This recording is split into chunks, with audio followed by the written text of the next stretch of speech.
Hi there everyone, welcome back to the 365 English learning program. I'm just learning right now.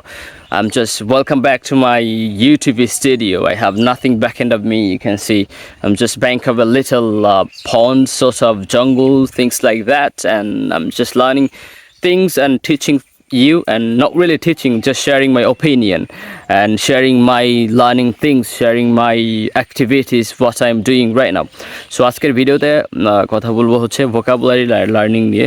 আমরা হচ্ছে আমাদের ক্ষেত্রে naturally যেটা দেখা যায়, আমাদের চারিপাশে সবাই হচ্ছে একটা খাতায় 100টা ভোকাবুলারি বা 20টা ভোকাবুলারি রেখে একটানা হচ্ছে মেমোরাইজ করতে থাকে, যেটা হচ্ছে খুবই নেগেটিভ একটা দিক ভোকাবুলারি শেখার। This is not a best way to learn vocabulary আপনাকে শিখতে হবে যে এই ভোকাবুলারিগুলো হচ্ছে আপনার প্রয়োজন।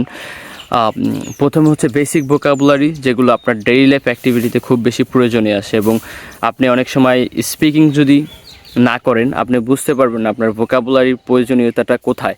সো আপনি যখন স্পিকিং করবেন, আপনি একটা সার্টেন টাইমে গিয়ে একটা সার্টেন ভোকাবুলারির জন্য কিন্তু আপনার কথাটা থেমে যাবে, কারণ হচ্ছে ওই ভোকাবুলারিটার মিনিংটা আপনি ইংরেজিতে বলতে পারছেন না, তার জন্য আপনি আর কথা এগোতে পারছেন না।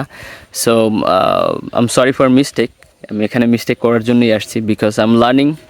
অ্যান্ড যখন ওই ভোকাবুলারিটার জন্য আপনি আপনার সেন্টেন্সটা পরিপূর্ণ করতে পারতেছেন না, সেম টাইম আপনি ওই ভোকাবুলারিটা নোট ডাউন করবেন।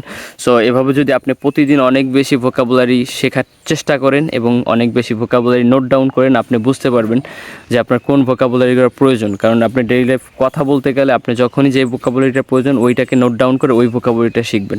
সো আপনি যদি ডেইলি 10 মিনিট বা 20 মিনিট ইংলিশ প্র্যাকটিস করেন, এবং আপনার এরকম অনেক ভোকাবুলারি আসবে যার জন্য আপনি কথা বলতে পারছেন না, এবং গ্রাজুয়ালি এরকম করতে করতে একটা টাইমে গিয়ে আপনার কথাগুলো অনেক স্মুথ হবে, আপনার প্রয়োজনীয় ভোকাবুলারিগুলো আপনি বুঝতে পারবেন। দেন আপনি আস্তে আস্তে একটু ডিফারেন্ট টপিকে যাবেন এবং ডিফারেন্ট টপিকের ভোকাবুলারি শিখবেন। এভাবে আপনার প্রয়োজন অনুযায়ী আপনার ভোকাবুলারি শিখতে হবে, এবং একদিনে 10টা 20টা ভোকাবুলারি শেখা যায় না।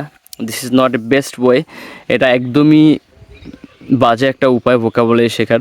মানে হচ্ছে এটা টাইম ওয়েস্ট হয়। ইভেন আপনি সার্টেন টাইমে একদিনে অনেকগুলো ভোকাবুলারি মুখস্থ করে ফেললেও আপনার 1 মাস আরও 7 দিন কোনো খোঁজ খবর থাকবে না, এবং ওই ভোকাবুলারিগুলো যে আপনি প্র্যাকটিক্যাল লাইফে ভালোভাবে ইমপ্লিমেন্ট করতে পারবেন, স্পিকিং করার সময় আপনার ভোকাবুলারিগুলো মনে আসবে না।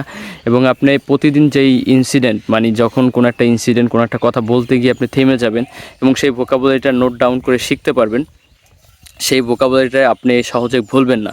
So this is the way to vocabulary শেখার একটা প্র্যাকটিক্যাল ওয়ে, যেভাবে আমি শিখেছি।